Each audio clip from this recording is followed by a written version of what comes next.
Star Sister Academy. Be a star. Too Many Tamales by Gary Soto and illustrated by Ed Martinez. Snow drifted through the streets, and now that it was dusk, Christmas trees glittered in the windows. Maria moved her nose off the glass and came back to the counter. She was acting grown up now, helping her mother make tamales. Their hands were sticky with masa. "That's very good," her mother said. Maria happily kneaded the masa. She felt grown up wearing her mother's apron. Her mom had even let her wear lipstick and perfume. "If only I could wear Mom's ring," she thought to herself. Maria's mother had placed her diamond ring on the kitchen counter. Maria loved that ring. She loved how it sparkled like their Christmas tree lights. When her mother left the kitchen to answer the telephone, Maria couldn't help herself.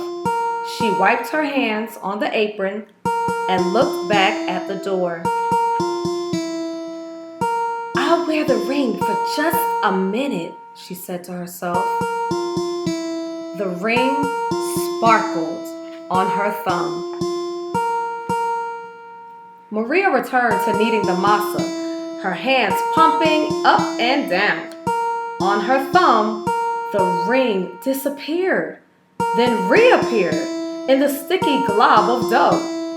Her mother returned and took the bowl from her. "Go get your father for this part," she said. Then the three of them began to spread masa onto corn husks. Maria's father helped by plopping a spoonful of meat in the center and folding the husk. He then placed them in a large pot on the stove. They made 24 tamales as the windows grew white with delicious smelling curls of steam. A few hours later, the family came over with armfuls of bright presents. Her grandparents, her uncle and aunt, and her cousins Dolores, Teresa, and Danny. Maria kissed everyone hello, then she grabbed Dolores by the arm and took her upstairs to play with the other cousins tagging along after them. They cut out pictures from the newspaper, pictures of toys they were hoping were wrapped and sitting underneath the Christmas tree. As Maria was snipping out a picture of a pearl necklace, a shock spread through her body.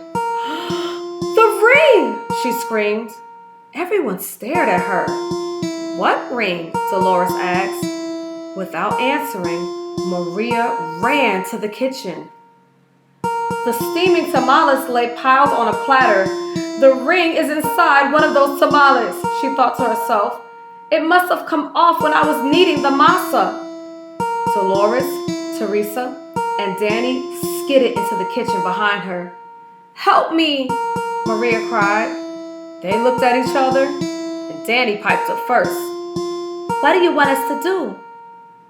"Eat them," she said. "If you bite something hard, tell me." The four of them just started eating. They ripped off the husks and bit into them. The first one was good, the second one pretty good, but by the third tamale, they were tired of the taste. "Keep eating," Maria scolded. Corn husks littered the floor.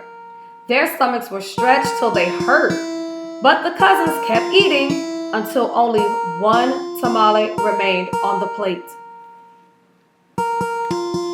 "This must be it," she said. "The ring must be in that one. We'll each take a bite. You first, Danny." Danny was the youngest, so he didn't argue. He took a bite. Nothing. Dolores took a bite. Nothing. Teresa took a big bite. Still nothing. It was Maria's turn. She took a deep breath and slowly, gently bit into the last mouthful of tamale. Nothing. "Did any of you bite something hard?" Maria asked. Danny frowned.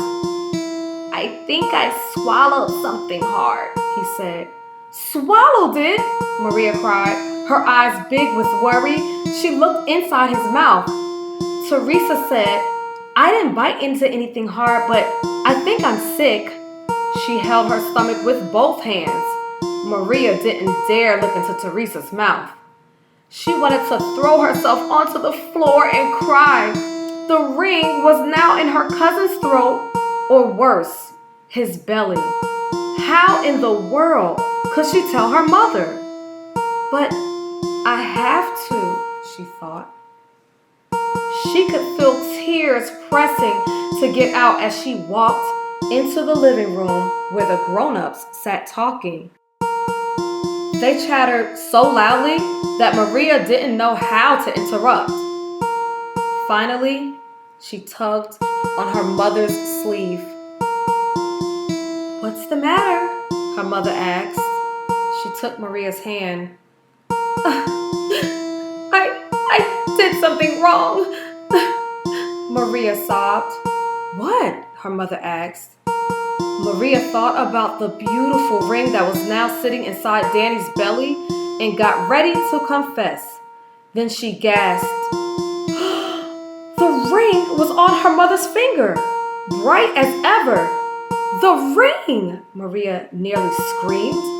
Maria's mother scraped off a flake of dried masa. You were playing with it? She said, smiling gently. I wanted to wear it, Maria said, looking down at the rug. Then she told them all about how they'd eaten the tamales. Her mother moved the ring a little on her finger. It winked a silvery light. Maria looked up, and Aunt Rosa winked at her too. Well, it looks like we all have to cook up another batch of tamales, Rosa said cheerfully. Maria held her full stomach as everyone filed into the kitchen, joking and laughing. At first, she still felt like crying as she kneaded a great bowl of masa next to Aunt Rosa. As she pumped her hands up and down, a leftover tear fell from her eyelashes into the bowl, and for just a second, rested on her finger, sparkling like a jewel. Then Rosa nudged her with her elbow and said, Hey, Nina, it's not so bad.